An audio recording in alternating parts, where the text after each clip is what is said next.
अगर आप tier one और मेट्रो सिटी में रहकर महीने के 1 या 2 लाख रुपए कमा रहे हो तो लॉजिकली आपकी लाइफ कंफर्टेबल होनी चाहिए, राइट?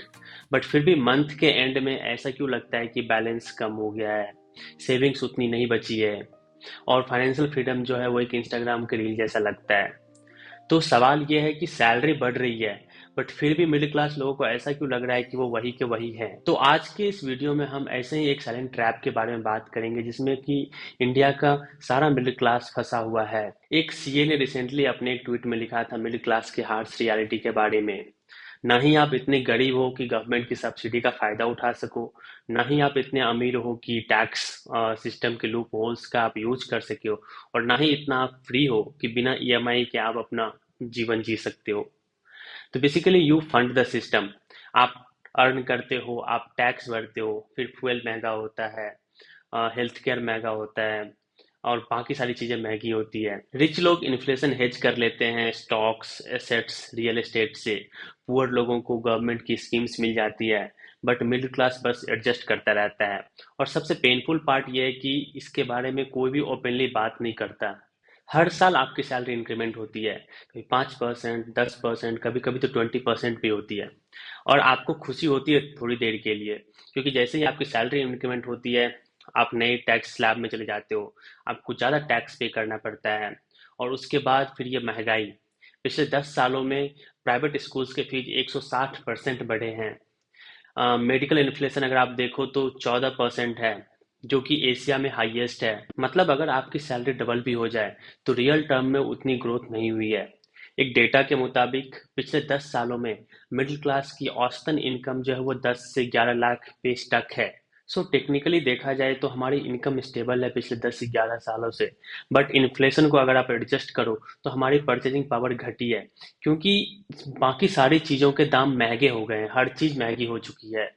इसी कारण लोग बोलते हैं कि मेट्रो सिटीज में अगर आप 2 लाख भी कम कमा रहे हो महीने के तो वो कम फील होता है। चलो मान लो कि आप मुंबई या दिल्ली जैसे शहरों में महीने के 2 लाख रुपए कमा रहे हो।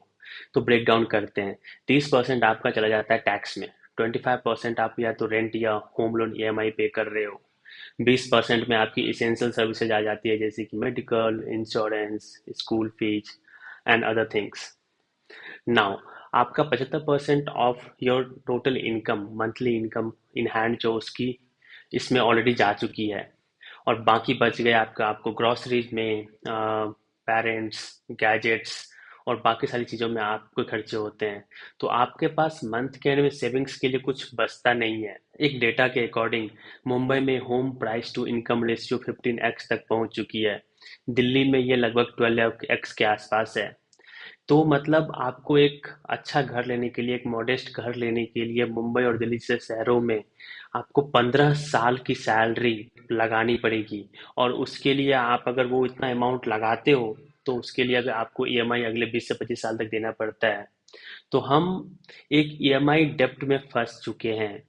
अब यहाँ पर यह ट्विस्ट यह आता है कि अगर मिडिल क्लास फैमिली इतनी ही स्ट्रगल कर रही है तो लग्जरी एसयूवीज के सेल्स क्यों बढ़ रहे हैं, फॉरेन ट्रिप्स में क्यों बूम आ रहा है, और बुटीक हो गए, होटल्स हो गए और आईफोन्स, इन सब चीज़ों की डिमांड क्यों बढ़ी है। एक डेटा के अनुसार इंडिया का 60% ऑफ जीडीपी प्राइवेट कंजम्पशन से आता है और इस स्पेंडिंग का एक बड़ा हिस्सा जो है वो मिडिल क्लास फैमिली करता है।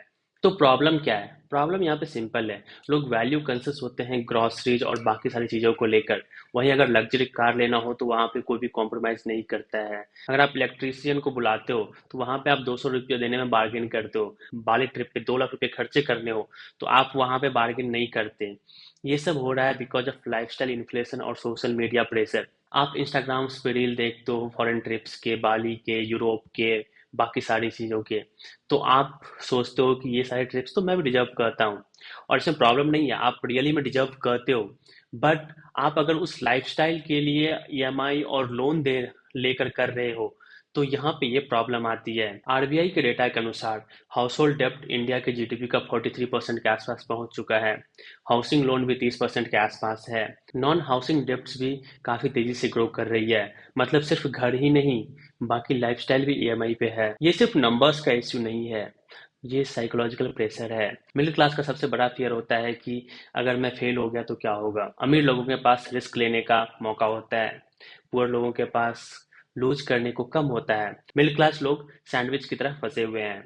ना ही वो जॉब छोड़ सकते हैं, ना ही वो नया बिजनेस स्टार्ट कर सकते हैं। इवन कि ब्रेक लेने में उनको डर लगता है, क्योंकि उनकी सारी लाइफस्टाइल, उनके सारे खर्चे जो हैं वो सैलरी पे चल रही है। अब सवाल ये नहीं है कि सिस्टम अनफेयर है या नहीं, सवाल ये है कि आप पर्सनली इसके लिए क्या कर सकते हो। एक सीए के अनुसार, your salary alone won't save you.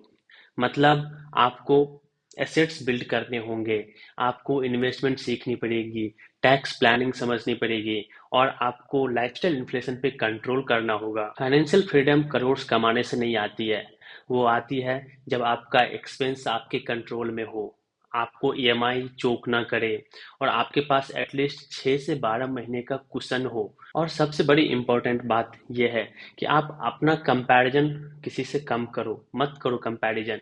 क्योंकि सोशल मीडिया पे जितने भी आप रील्स और हाइलाइट्स देखते हो, वो सब देखने में तो अच्छी लगती है, बट उसके पीछे का ईएमआई स्टेटमेंट, उसके पीछे की रियल ट्रूथ कोई नहीं बताता है, और आप उस कंपैरिजन में फंसते जाते हो। मिडिल क्लास होना कोई वीकनेस नहीं है, एक्चुअली इंडिया के ग्रोथ का इंजन ही मिडिल क्लास है। बट अगर आप अर्न, स्पेंड और ईएमआई और रिपीट वाले साइकिल में फंस गए, तो सैलरी बढ़ने के बावजूद भी आप स्टक ही फील करोगे। तो आज का सिंपल टेक अवे है कि high income does not mean कि आपको फाइनेंशियल फ्रीडम मिल गई। High saving rate, smart investing और कंट्रोल लाइफस्टाइल ही आपको एक्चुअल में फाइनेंशियल फ्रीडम दे सकती है। अगर आप मिडिल क्लास हो, और अगर आप इन सारी चीज़ों से रिलेट कर पा रहे हो, तो आप अकेले नहीं हो। तो आप कमेंट करके बताओ कि आपको बिगेस्ट प्रॉब्लम क्या लगता है, टैक्स, ईएमआई या लाइफस्टाइल प्रेशर। अगर आपको ये वीडियो अच्छा लगा हो तो please do like the video and subscribe to my channel. Thank you.